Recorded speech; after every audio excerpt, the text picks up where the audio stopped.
लेके आता है रतौंधी भाई बहन का पता मनाई यहाँ कि गोरू यहाँ कि के आए अनियरे में ननकी सड़ुआ कोई डाले तब तक कहता है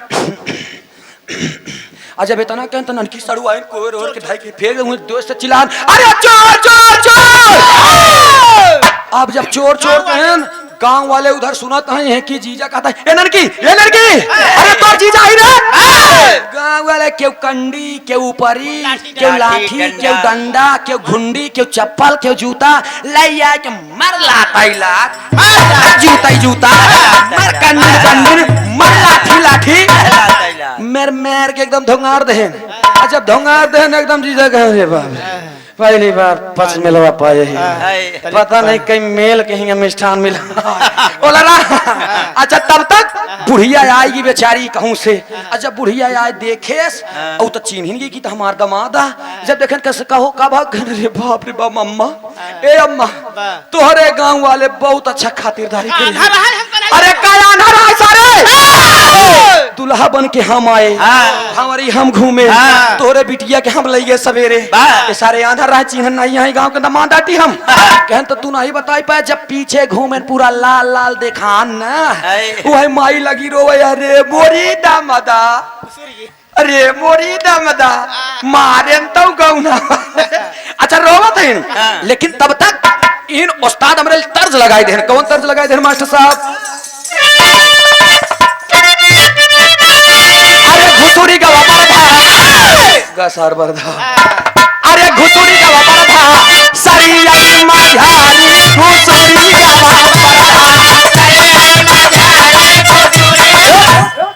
ई तो उस्ताद गौभे हैं। एकरे बाद में एक बिरहा हम गाए रहे हास रस के बिरहा उनमें हम गाए यही कि गंगा महारानी उर्फ कौसाम्बी की दीवानी वो लड़कीवा इतनी इसके में पागल होगी रही कि बेचारी हाँ अपने मन से धुए के अंड बंड मनावत रही।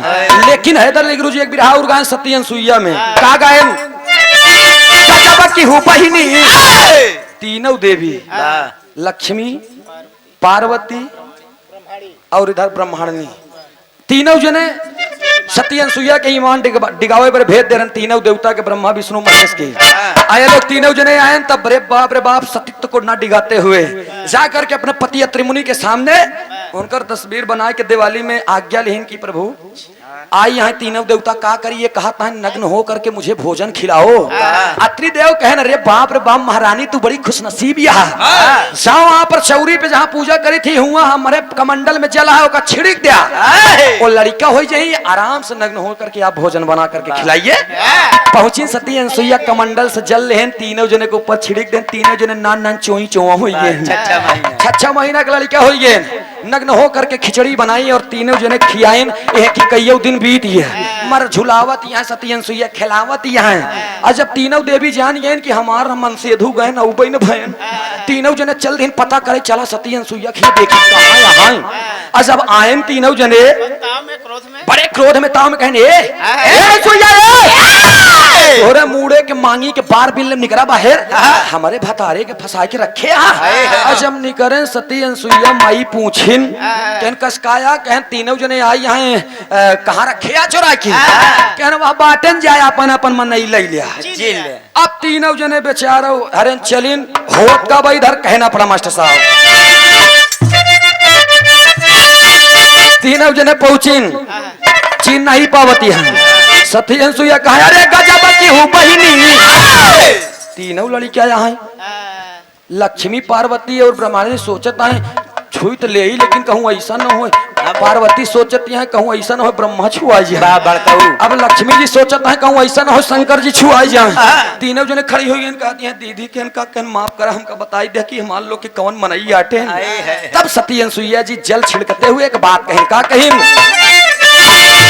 अरे गजब की हूँ बहिनी चीन्ही ना भातार हो गजब की हूँ बहिनी। समय चला गया कौन क्या गाया इससे मतलब नहीं है लेकिन आज के दौर में हम एक गीत गाते हैं। क्या गाते हैं साहब? अरे बड़ा निकला गई हमार बिरहा ज्यादातर मेहरारू से होता मेहरारू ला मुंह नहीं आता कहना पड़ा कैसे निचली पक्ष से गीत ली गई है बड़ा निकला गई तो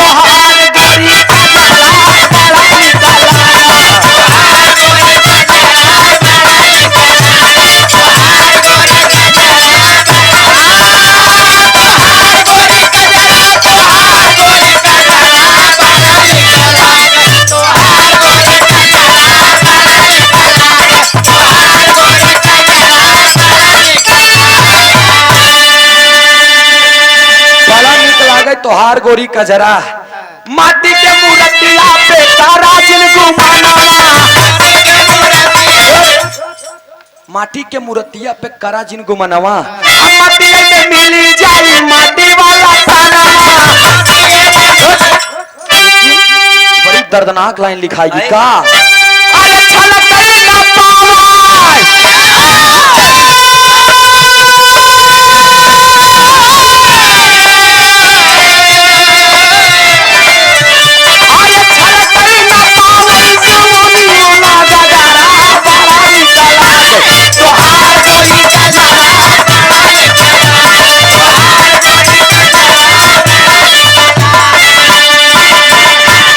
बाबूजी गौर करेंगे। राजा चंद्रसेन अपने दुल्हनी से बतियाता है। दुल्हन पूछल बका कहे, अरे बतावा स्वामी हमरे, अरे बतावा हमरे स्वामी, काहे मन बा उदास हो, बतावा स्वामी हमरे।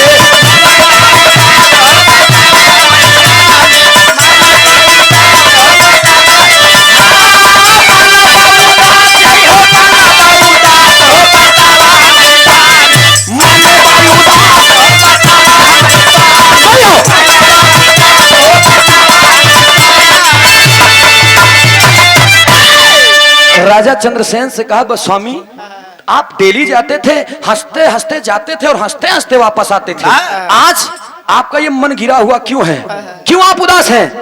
पूछत बस सवाल, लेकिन राजा साहब बताते नहीं। होत का बा पतिया के सोचत पहुंचे को बतावा,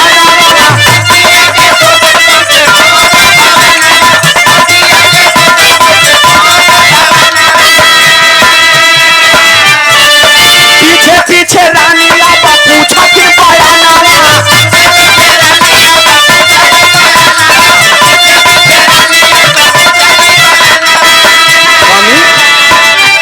अरे बात ना बताऊं जाता,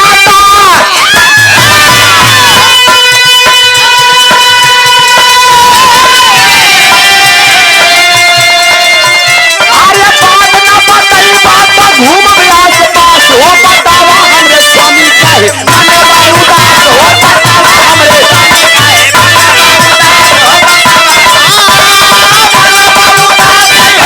बा उदास हो, बतावा हमरे स्वामी मन बा उदास हो, बतावा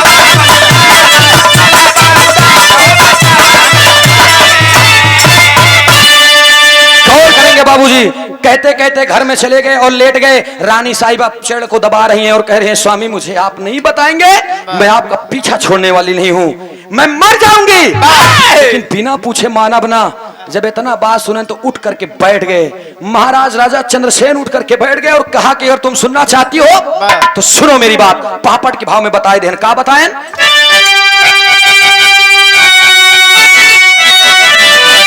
कहे नाग के मारा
मुझसे गलती हो गई, मैंने जंगल में एक नाग को मार दिया और नागिन मुझे श्राप दे दी है कि जिस तरीके से मेरा पति मरा है वही तरीके से तू अगले जन्म में मर गया।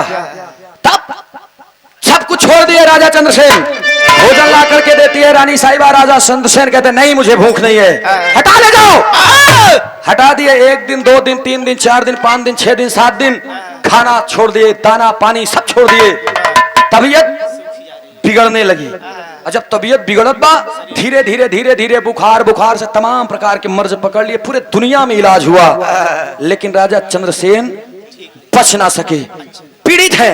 आल्हा के भाव में बताओ गए, क्या बताओ गए?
चंद्रसेन इस दुनिया से अलविदा बोल दिए।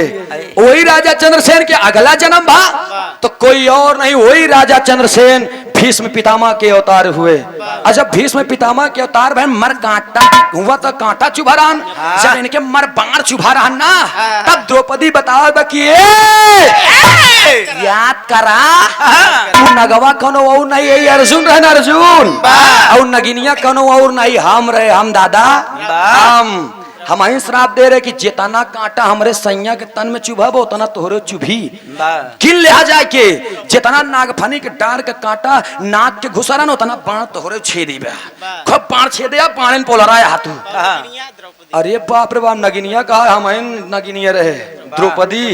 अरे बाप रे बाप, पूरी बात को सुन करके अवाक रह गए सब। भगवान श्री कन्हैया देख रहे हैं कि बाहर द्रौपदी, बड़ी अच्छी भी बात तुमने बता दिया। भीष्म दादा भी सोच रहे हैं, लेकिन कहे सुना ये दादा खड़ी में क्या बताए?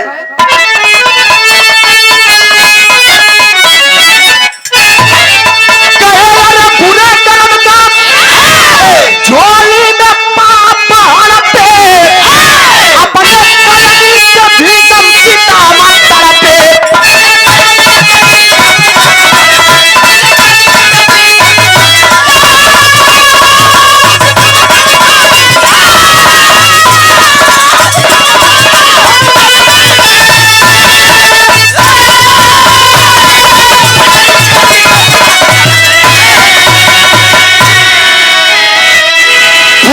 का झोली में पाप हड़पे, अपने करनी पे भीष्म पितामह तड़पे। वहीं से कहानी उठी, वहीं से लगा के फिर खत्म। दैन छाप में कहल गई मास्टर भुल्लू राम आधार हैदर गुरुवर राजा राम विमल कवि अमलेंदु साथे भोज राष्ट्र राधे श्याम। अरे नजरिया पर सही नागिन के सुना इलाहाबादी है भैया, लेकिन का करी कबो कबो नकलो करे चाहिए, और नकल करे में भी अकल लगेला। आए हाँ कहना पड़ा कैसे? नजरियों पर से अरे डोगर के सुना तुम्हारा नजरिया ना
रहा है बरेली में।